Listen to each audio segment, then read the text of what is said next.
Adams State College. Great stories begin here. All right, well, we'll go ahead and get started. Thanks to all of you for coming to the first in our series of lunchtime talks this semester. Hopefully you got an email or have seen some of the schedules posted around this building, soon to be posted elsewhere on campus, to show the entire schedule for the semester. We have 7 great talks, and I'm particularly pleased to introduce our speaker today. She had a talk scheduled last fall, I think, and I know that she's happy because we can see that on the screen today. I'll breathe a sigh of relief. So it's my pleasure to introduce Dr. Susan Loveland, giving a presentation on how to hack a website.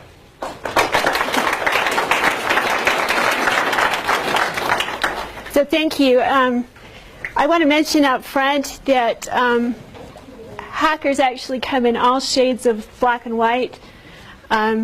There's the black hat hackers, and I'm definitely going to play up the dark side of hacking today just because it's more fun to be bad than it is to be good. But there's also white hat hackers that work for security firms, and they try to find the security holes before the bad guys do. And then there's also shades of gray when it comes to hacking. These hackers enjoy the challenge of trying to find a security vulnerability, but their intent is often not to harm the application, and they'll often report the security hole to the company after they've found the particular hole they're looking for. Now, because I would personally never dream of hacking a website, I brought a co-presenter with me today who's going to actually do the demonstrations, since I wouldn't even come close to hacking myself. So I'd like to introduce my co-speaker to you now.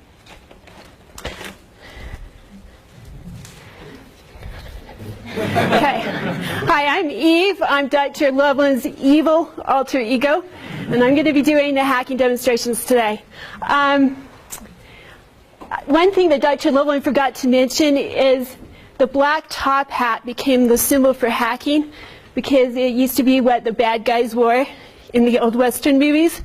But I found today that to be an effective hacker, all you really need to do is just kind of dress in black to get yourself in the mood, and actually any chic, interesting hat will work. So we're also going to look at some various styles of hats as we look at this presentation. So back to you, Dr. Loveland. Okay, thank you, Eve.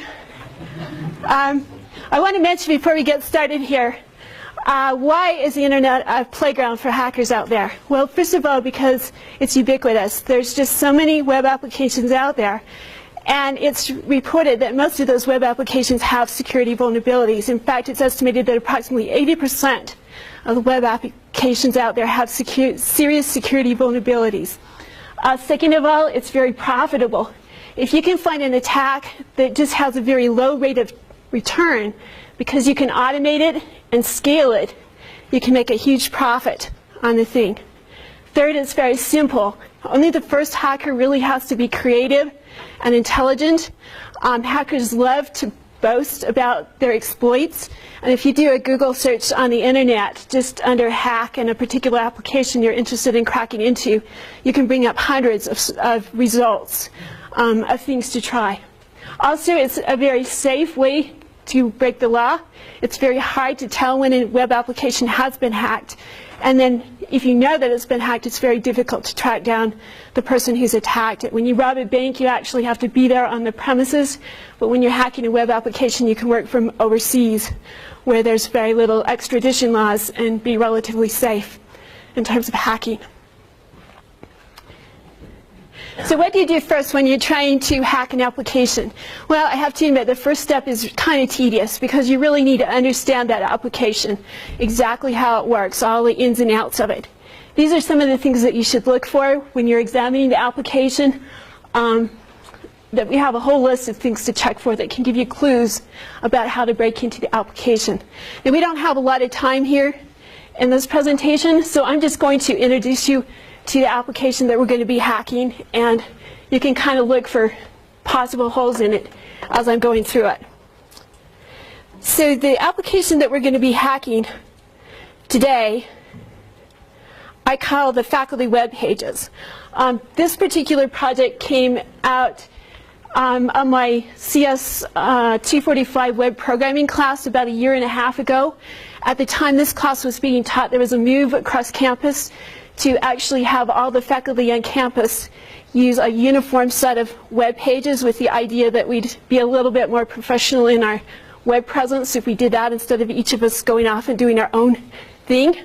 So I actually talked to Mark Schonecker, who's here in our audience, and talked about possibly doing this project with my class. And he helped me out. He went to the department chairs across campus, and he sent them an email asking, what would you like to have the content be for a set of web faculty pages? My class went to work on what the department chairs sent us, and then this project is the result of that. So as you can see, my class divided the content into 5 different areas. There's the home page that contains content information for the faculty member, a little bit of personal background. There's a teaching section where the faculty member can post links to individual class information. There's a scholarship section where you can post scholarly activity results, and then there's also an education section and advising section. Now my class also wanted to make it easy for faculty members to maintain these pages, so they also implemented a login facility. This is tied to the campus login, and a faculty member just needs to enter their campus username and ID.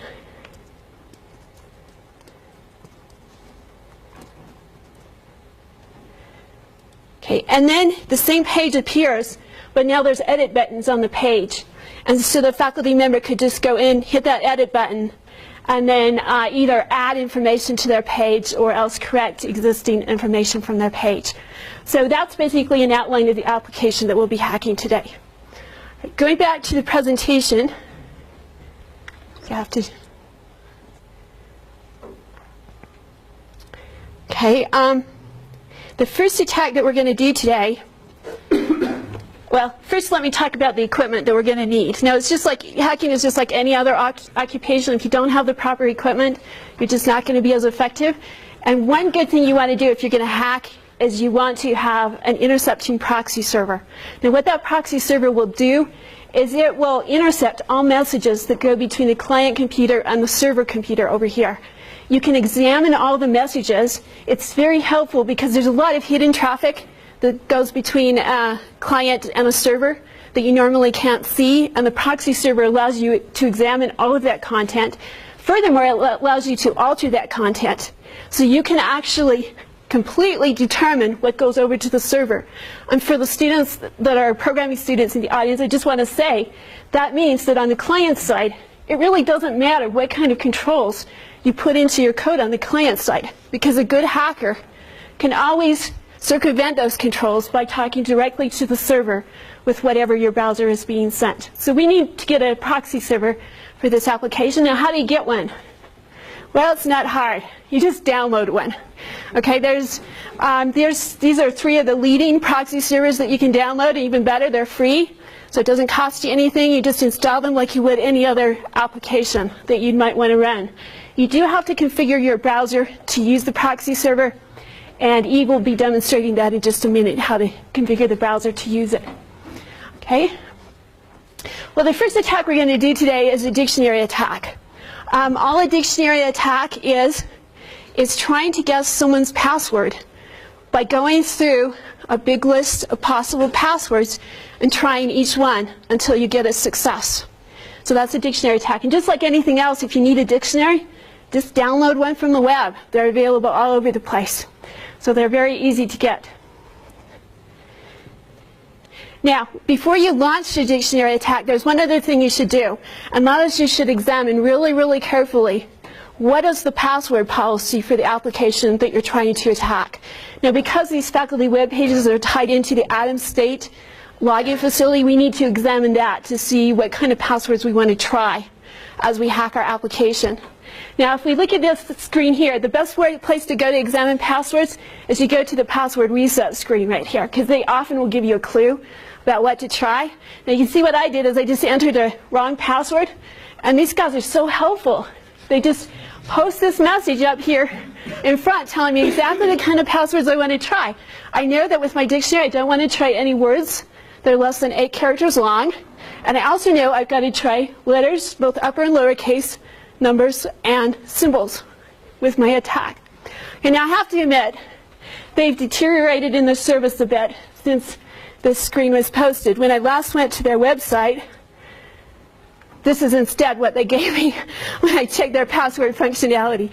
So they've changed their policy to something a little bit less friendly to hackers here. Now you don't get a clue about what their policy is, but my guess is they haven't changed their policy. And luckily I have a saved screenshot of what it used to be, so we know how to go about getting passwords hacked here. Okay, so with that in mind, I think we're ready to turn Eve loose and watch her do a dictionary attack on our application. Okay, thank you, Dr. Loveland. Now, the first thing I'm going to do for a dictionary attack is I need to go to that login screen because that's basically the screen that's going to send the password to the server. So I'm going to go to the login screen of this application. Just need to change the URL a little bit.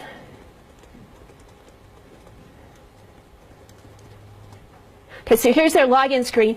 Now, I've got to be able to recognize a good password from a bad password, so I want to see what error does this application post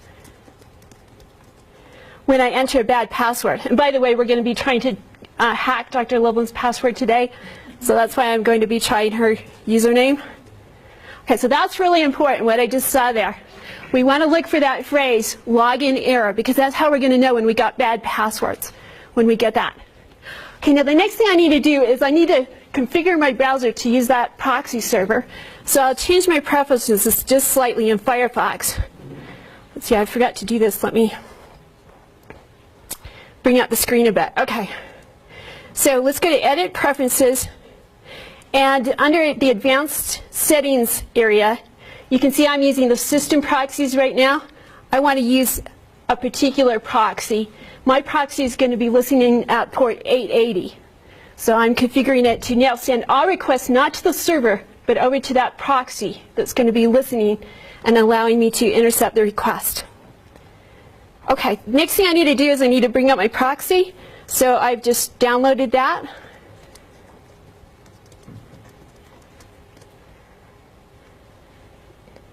Takes just a sec here to come up. I'm using Burp Suite, which is one of those that was in that list with the URLs that are given.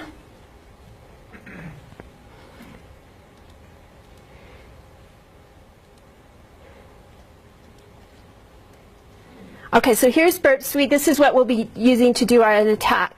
Now going back to the login page here, I want to resend this page.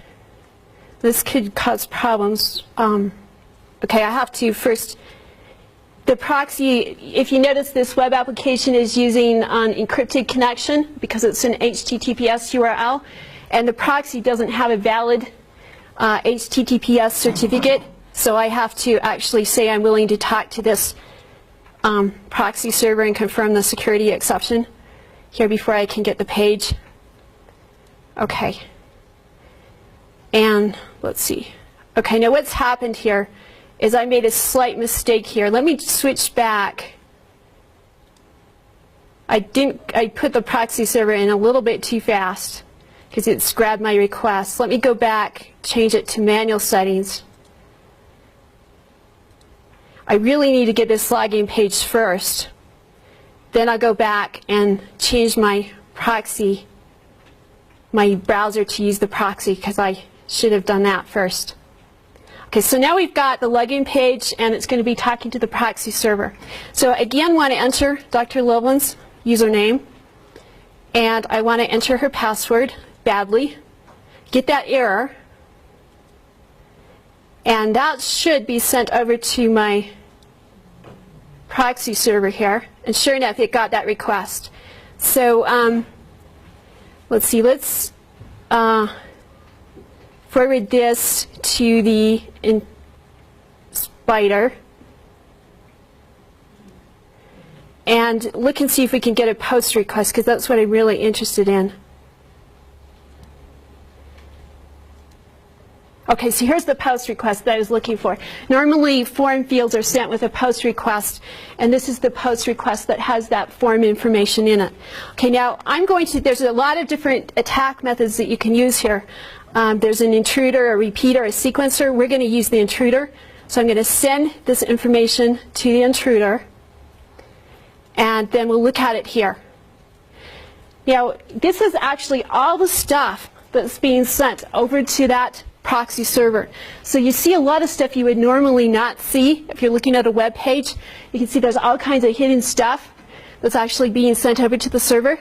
We also have some fields highlighted here.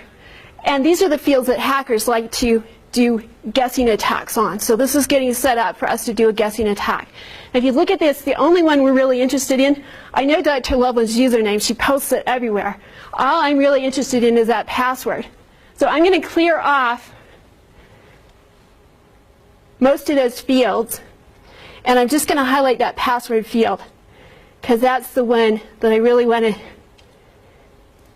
do my dictionary attack with. So I'm just going to be substituting for that password field.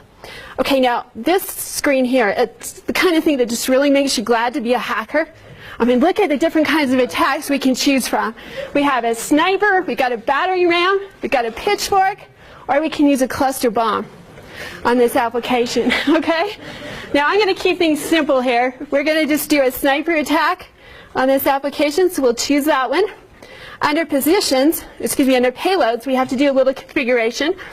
We're going to do character substitutions because I'm just going to be substituting dictionary words in there. We have to load a dictionary. I previously downloaded one from the web. So we'll open that dictionary. Notice I previously parsed this dictionary. I've removed all of the words from it that are less than 8 characters because I don't want to waste my time trying something that's not going to work here. Okay?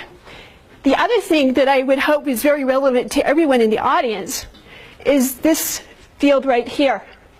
This is where, okay, so let me ask you, when you're forced to choose a password where you have to enter either numbers or symbols, do you ever choose numbers or symbols that look like the corresponding letters that you're going to substitute them for? Okay? Some of you may. And the temptation there is you want a password that's easy to remember, and that's one way to get one. Okay, but look, the hackers know this, that that's what you're going to do. So they have common substitutions that people do. Often people use 4s for A's. Another very common one is to use ats for A's, or maybe this is suggesting B's and 6 should be replaced, B's and 8s, and I'm going to try B's and 6s because they look quite alike. So I can choose what character substitutions I want to make. Now I also know that Adams State passwords require uppercase letters. So my dictionary just contains lowercase letters. So let's modify the keys of the words that are going to be sent in. And let's go, let's try proper names. She's a computer scientist. She loves camel case. So I'm guessing she's going to try something like that. Okay. I think that does the payload part. Okay, so the last thing we have to do is under options, we have to type in the address of the website we're trying to hack. So I'll go to the login screen.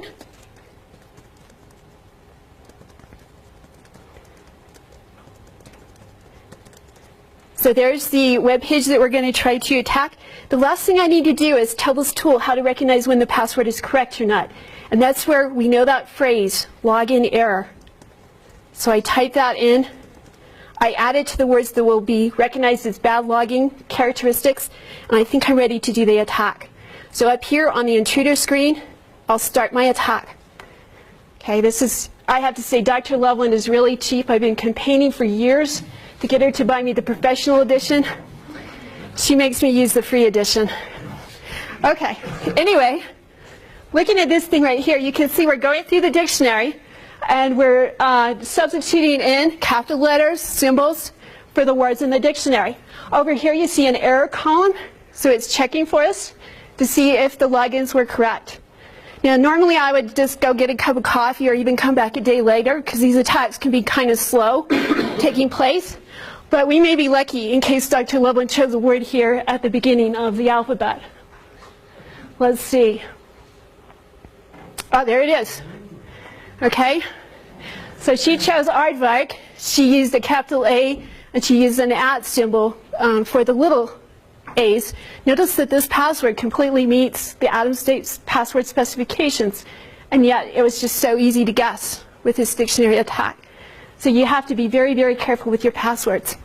Okay, so I'll turn the floor over to you, Dr. Loveland, but just note I can log in as you anytime I want to because I now know your password.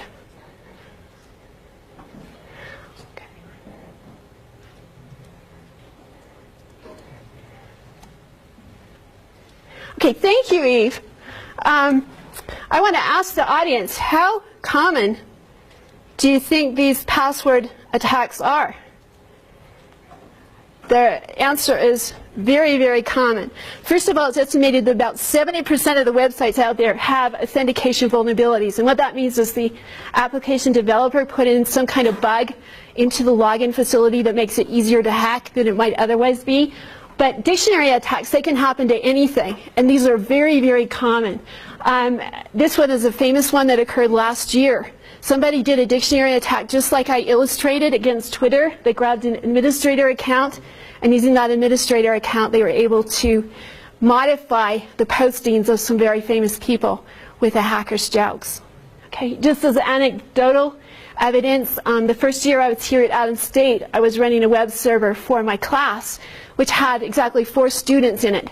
So as you can imagine, in the scheme of things, this is a very, very important web server, right? But within 2 weeks of running that web server, I was under attack, dictionary attacks, from 2 different sources. So just within 2 weeks, that web server was being attacked. So these things are very, very common. Okay? Well, to talk about our next type of attack, I need to talk about how web servers identify you.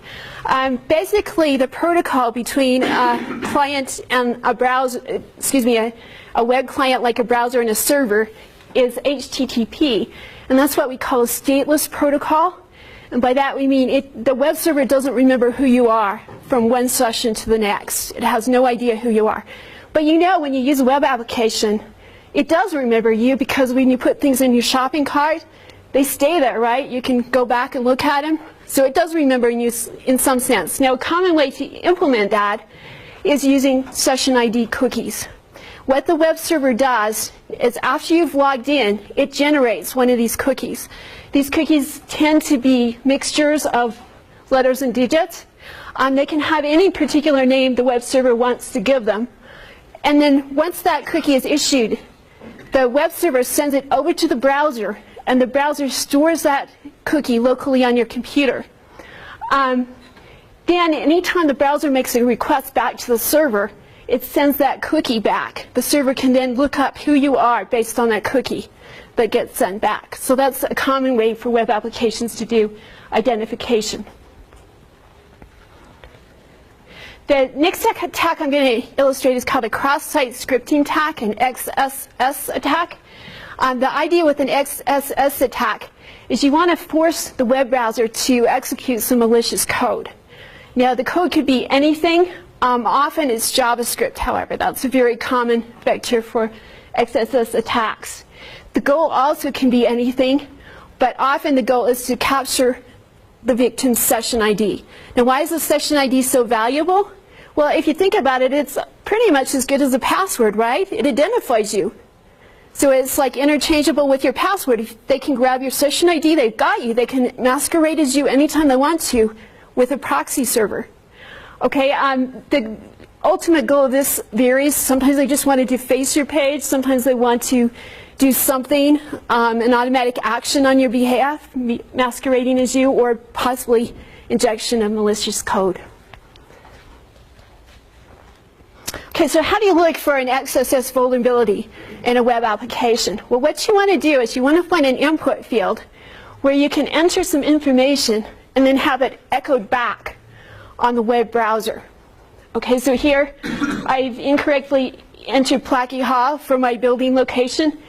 Somewhere behind the scenes, the web server is validating that and saying, computer science professor, they're nerds. They can't be located over there in Plaquemine Hall. So that's going to return a validation error because of that. Okay? A common place to find these things is in search boxes. You can enter some pretty obscure terms and then see if you get a return result that says they can't find your obscure terms where they're listing those terms. So if you can find a place like that, it's vulnerable. Yeah. The next thing you've got to do is test it. can you put some bad code in there and have it get executed? Now, what do we mean by bad code? Well, we're going to try a JavaScript XSS attack. And the way JavaScript code is delimited is it always starts with an opening script tag and a closing script tag. So in this case, the dangerous characters would be those script tags. Now, of course, application developers, they're not totally stupid. So they're going to try and put some filtering mechanisms, often called sanitization, inside their code to check for these dangerous characters and remove them if they possibly can, because they know about these kinds of attacks. But of course, the hackers are a little bit smarter. They have a website out here. And this website, I don't have time to show it to you, but it has all kinds of sophisticated ways of circumventing the controls that the application developers try to put in to remove these characters. So there's some pretty sophisticated ways to get through to the application.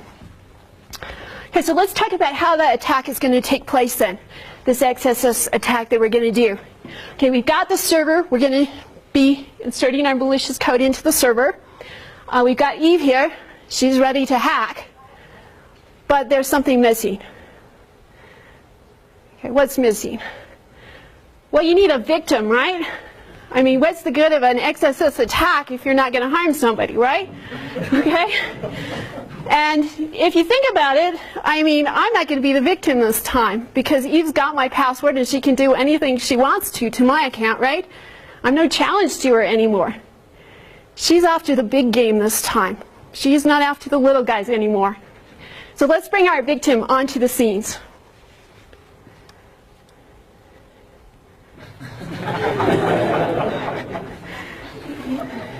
Okay, now that we've got our victim in place, let's watch how this attack is going to proceed. Okay? First, Eve is going to submit that malicious JavaScript code to the server. Our victim is going to log in using his account. Now, why is that so important? Because as soon as the victim logs in, he's going to get that session ID that Eve is trying to grab. Right? So that's a really important part of this attack. The victim is going to request that page with the malicious JavaScript on it. That will be returned to the victim. That malicious JavaScript will execute on the victim's browser and then send that session ID over to Eve, who's waiting to grab it. Once she gets that session ID, she can use her proxy server to do anything she wants, masquerading as the victim. Okay, so the only missing piece of this puzzle is what exactly is this malicious JavaScript that Eve is going to put on the page that's going to grab our victim's session ID. Okay, well, it's very simple. Okay, we've already talked about how JavaScript code starts with the opening and closing script tags. Now, that first line right there, that's how you create a picture in JavaScript. So that's how you dynamically create a picture for a page in JavaScript. Now, you know that with any picture, there's got to be an underlying file that contains the picture. So we need to tell the browser where to go to get that picture. Now, if you look at that, this line right here is telling the browser exactly that, or that at least the browser thinks that's what it's telling it.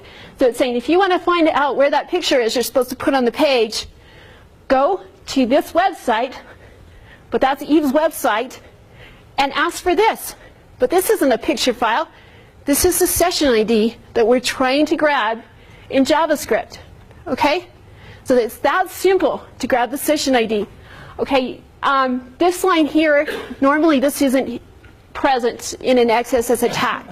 What the alert does is it's going to do a pop-up window on the browser so we can actually see that the attack occurs. But in actual fact, these XSS attacks are totally silent, and you're going to never know that they happen to you. Okay, well, with that in mind, let's turn the Eve loose and watch her do an XSS attack. Okay, thank you, Dr. Levlin. Okay, first thing I need to do is just shut a few things down here. Okay, we don't need the proxy server anymore, so I'm going to close that up.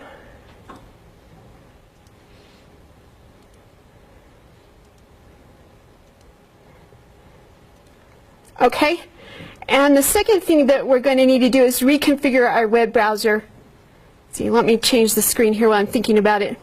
Reconfigure our web browser so that it's no longer using that proxy server. So I'll return that back to normal settings. Okay, now let's go to the login page of Dr. Loveland's website, because if you recall, I've got her password and I can log in as her anytime I want to. Now, I mentioned already Dr. Loveland is lazy. Well, she is using an expired SSL certificate, so I have to go and also confirm this security exception in order to get the login page. Okay, so I know her password. I can just log in as her anytime I want to.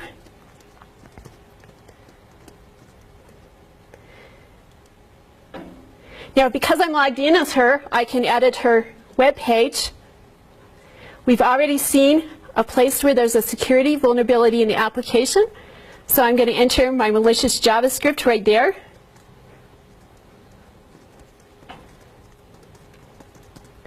Now, I'm going to simplify this attack because you guys wouldn't benefit from seeing it going over to my web server. So I'm just going to put up a pop-up window saying I got it for this attack, rather than actually sending it over to the web server. Okay, with that in mind, we'll just save that. This is going to send that information over to the server. And I can actually tell it worked because I'm getting this pop-up window. Okay, well, that's setting the stage for the attack. I'll log out. And we just need to wait for our victim to come in and use this application. Oops.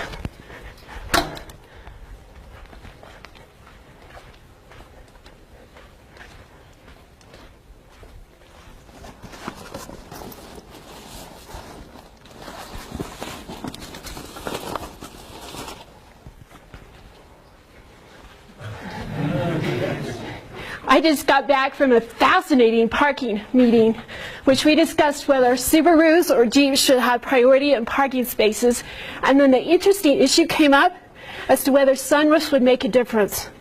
Well, I think I better log into my web application here and check my contact information, because I certainly wouldn't want to miss another one of those meetings because my contact information was off. So let's log into my web application. Well, looking through it, looking good. I don't see any wrong contact information there. Oh dear, I just looked at my watch. I've got 2 minutes until my next meeting. It's Dr. Loveland's retention meeting. I better go over to her website and see if I can find any dirt on her website to bring up at the retention meeting. Okay, let's go over to her website. See what I can find.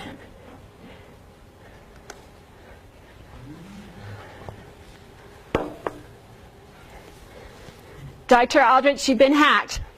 Okay? I've now got your session ID. I'm using my proxy server. I can masquerade as you and do anything I want with your account. Okay? I'll turn the floor over to you, Dr. Loveland. Thank you, Eve. I wanted to mention that the application that we use to develop this faculty web pages, it's one of the newer web frameworks out there, and as far as I can tell, it does a really excellent job of input sanitization, that is, removing the dangerous characters that can lead to this type of attack. And in fact, to allow Eve to do this attack, I had to actually turn off the sanitization around the building field in order to get that particular attack to work.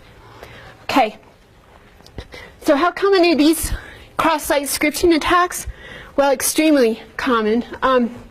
It's estimated about 80 to 90% of the web applications out there have client-side control vulnerabilities that can lead to these attacks. It's becoming the most prevalent way to attack the Web 2.0 applications, is using this type of attack.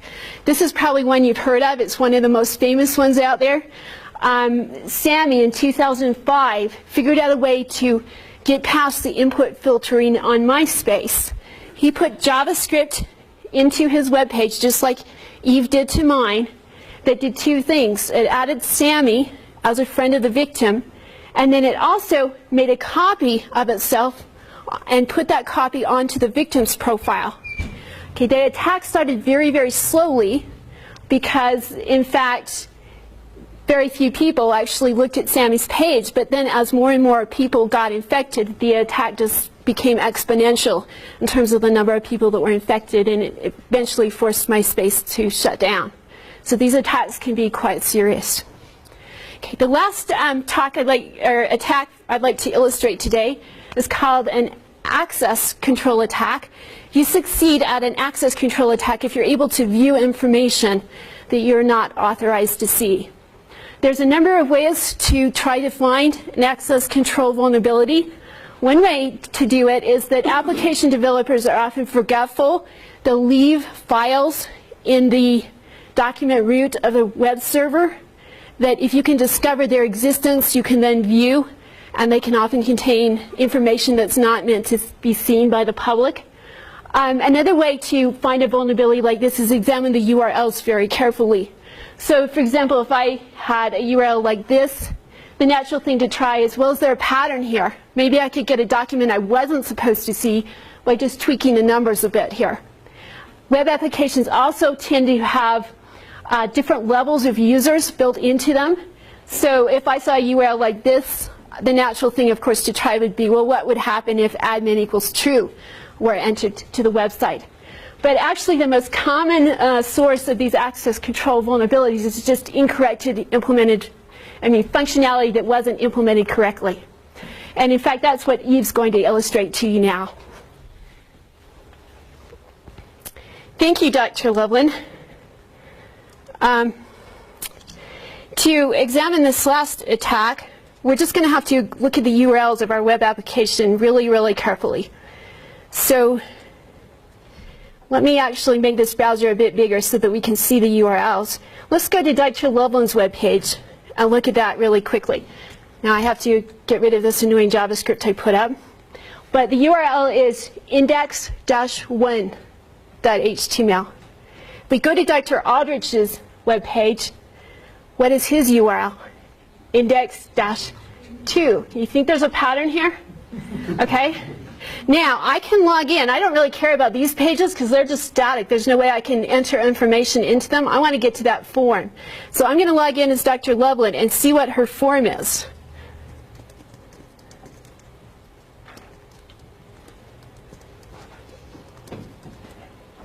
So if I log in as her, okay, now look at the URL. Oh, we want to go to the form first, excuse me. So look at the URL up there, index-form-1. You want to take a guess what Dr. Aldrich's might be? Okay. But the question is, can we get to it without logging in as him? That's the question. Okay, well, let's try it. There's always try things. Sure enough, we've got his form without logging into the application. This was a bug that Dr. Loveland's class actually left in the application when they finished developing it, and I discovered after the fact. Okay, now Dr. Aldrich, he's pretty hard to annoy, right? And I really don't have that much against him, but we ought to do something here just to play with his mind a bit. And I have discovered that you can get a pretty quick reaction if you misspell his name. So let's just do a little tweak to his name, just in a subtle way, so he just kind of doesn't quite know what happened to him. And while we're at it, maybe we'll demote him down to an assistant professor. And then we'll submit this application to the server. I need to get rid of my... And sure enough, we've made some very nice little tweaks to his web page right here. Well, I'm going to turn the form back to you, Dr. Loveland, but I just want to say if he gives you any trouble at all at your retention meeting, just let me know and I'll finish him off. Thank you for that show of support, Eve. Okay? Now, I want to just talk just a sec about that access control vulnerability that you saw. Oops, I did the access control vulnerability that you saw in that application. For the people like me that like to look at code, this is what happened. This method down here is the method that delivers the form that Eve was interested in. And the class was actually protecting it with this wrapper function called login required. And what that did is check that anyone wanting a form had to be logged in. But what we forgot to do when we were doing this development effort is we forgot to add this additional wrapper function here. This auth user function up here, it actually checked, does the form being requested match the person that's logged in? And that was the vulnerability that Eve found in that application. Okay.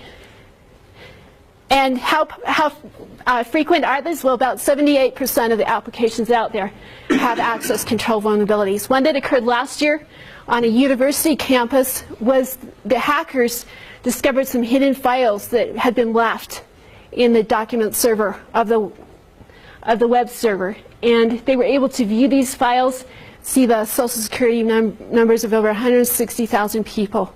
So you can see these access control vulnerabilities can be actually quite serious. I'd just like to mention, since I'm getting a little bit short of time here, for anybody interested in what I was talking about today, cybersecurity is just a huge issue out there because there's so many hackers. The Department of Defense has logged over 360 million hacking attempts in 2008 alone. So it's just a huge problem out there. The government recognizes it as a pretty huge problem, and they've actually increased the spending this year 7.2% over last year in the area of cybersecurity. It's the job of being a security consultant is often listed as one of the top jobs in America. Last year, Money Magazine ranked it as number 8 in terms of these factors: personal satisfaction, job security, future growth benefit to society, and low stress. You can also see that the pay is excellent and the potential for future growth in the profession is also good. I'd just like to say that in our computer science department, we've recently put in an associate degree in internet computing and security, and that would be an excellent starting point if you wanted to get involved in a career in this particular area. Dr. Loveland, I need to interrupt you just a minute. I also want to say something to the faculty members in the audience here. If you should ever find yourself in a situation where you're not getting any pay raises, there's some excellent opportunities doing contract hacking work for the mob, and that's an excellent way to supplement a teaching salary. Okay, I'd like to conclude this talk just by thanking a few people that were fundamental to the presentation of this talk today. I'd also like to thank the developers of the faculty web pages. Hopefully, through their hard work, I'm going to be able to leave this talk today without handcuffs and an escort of campus police. The only surviving member of this group is Ryan Goldsworthy, so he was instrumental in the development of these pages. I'd like to thank Dr. Stephen Aldrich for his sense of humor and his providing of props for the talk today. I'd like to thank the department chairs on campus who very generously contributed to the content of my personal web pages. And I'd like to thank Campus Computing Services for helping keeping our campus safe from people like Eve. Thank you.